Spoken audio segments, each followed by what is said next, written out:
President Trump signed 3 new executive actions yesterday. ABC News reports that he said the following when he did, quote, "First, I'm directing Department of Justice and Homeland Security to undertake all necessary and lawful action to break the back of the criminal cartels that have spread across our nation and are destroying the blood of our youth and our people, many other people. Secondly, I'm directing Department of Justice to form a task force on reducing violent crime in America. And thirdly, I'm directing the Department of Justice to implement a plan to stop crime and crimes of violence against law enforcement officers. It's a shame what's been happening to our great, truly great law enforcement officers. That's going to stop as of today." Okay, so I don't know to what extent this is, pandering to special interest groups that got him elected, or to what extent he's serious. We don't know the actual text of these executive actions. We just know that this is what he said when he signed the 3 executive actions. Now, in regards to the police one, it's actually hilarious because police, everybody says, like, oh, the hardest job in the country. That's actually not even close to true. There's a significantly higher death rate among many other professions, including, you ready for this one? Fishermen. If you're a fisherman, you have a much higher likelihood of dying in the line of duty than if you're a police officer. Now, it's not to say, hey, it's easy, it's a cakewalk if you're a police officer, and, it doesn't matter if you die if you're a police officer. Of course not. I don't want anybody dying. But the disproportionate focus on, well, we're going to talk about this one, police, and war on cops. Kind of a bogus narrative made up, and it's made up in opposition to people on the left who talk about, maybe we should stop killing unarmed people, maybe we should stop killing unarmed black people, and maybe we should, end the drug war. I'm going to come back to the drug war point in a second here, but you see where Trump's priorities are. Where we got to stop the epidemic of violence against police officers. Then he says, a task force on reducing violent crime in America. So I guess they're studying what could be done to reduce violent crime. I mean, look, his task force is not going to look into this, but, they usually tend to have lower crime when you have less income inequality, when you have better gun laws, when you don't criminalize things that shouldn't be criminalized, like drugs. But then that gets to the main one here, which he says, executive action to, who says this? Break the back of the criminal cartels that have spread across our nation, destroying the blood of our youth. I don't even know what that means. What a weird way of phrasing it. It's like he thinks he's in a movie or something. It almost is like we're all in a movie. But yeah, if you really want to break the back of the drug cartels, legalize drugs. Now, to people on the right, they're like, that's the dumbest thing I've ever heard.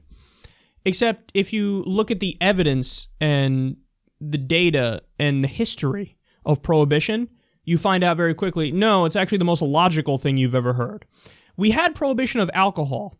When we had prohibition of alcohol, the mafia was the strongest it's ever been. It's the richest it's ever been. They made the mafia great again when we had a prohibition on alcohol. When you got rid of the prohibition on alcohol, what happened? The mafia lost a lot of power. Why? Because they no longer had a monopoly on the market. When they have a monopoly on the market, they're going to make all the money, they're going to get more powerful. By the way, you also had alcohol made in bathtubs and cut with disastrous, shitty chemicals, and then sometimes people would die from a bad batch of alcohol. So another problem with prohibition is a lack of regulation of the substance. Well, it's the same thing with marijuana. It's the same thing with all the drugs. At the very least, you should decriminalize the drugs. But if you legalize them, well, then forget it. The cartels would be put out of business like that. They cannot compete with a corporation. They cannot compete with somebody who can go to a store, a comfortable store where the lights are on and there's good customer service. Why would you go to a back alley to get some questionable drugs from a shady character when you just go to the store and get it? So you pull the rug out from underneath the drug cartels if you legalize it. You take away their monopoly. In fact, with the little bits and pieces of legalization that we've been doing in different states, whether it be Colorado or now California, we've covered the articles about how people in the cartels in Mexico are like, oh, fuck, we got to try to stop anything we got to try to do anything to stop this movement towards legalization because it affects their bottom line. It affects their profit. So you want to, destroy the cartels and now the mega cartels that are there in Mexico? Well, then you legalize the substances, but they're not going to do that. This is... Like, the answers are right there. It just requires you to not be an ideologue and to look at the evidence. That's it. It just requires you to say, okay, let's actually try to solve the problem of the high crime associated with drugs. And by the way, on the front of addiction, because that's the thing, they would talk, oh, addiction, that's the problem. Okay, addiction. You ready for this? So set up addiction clinics. Problem solved.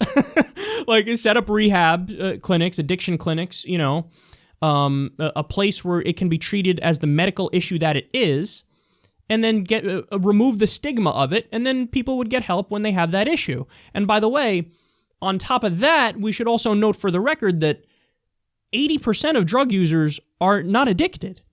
So there's this brainwashed perspective that everybody has that like, oh, you smoke some weed once, and next thing you know, you're blowing some dude in a dark alley behind a Papa John's.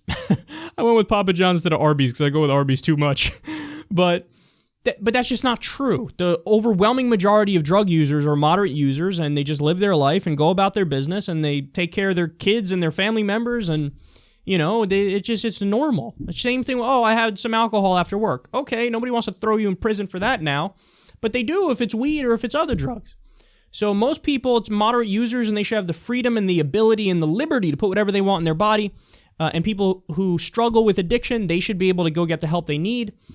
This is the answer, man. But no, they're ideologues, and they're far right-wing clowns obsessed with crime and punishment, law and order. So they're trying to figure out how to break the back of the cartels. They would rather continue with this hot war against them. By the way, hilarious. We've been doing the war on drugs for decades now. We wasted over $1 trillion, and people are still using drugs at the same rate they were before.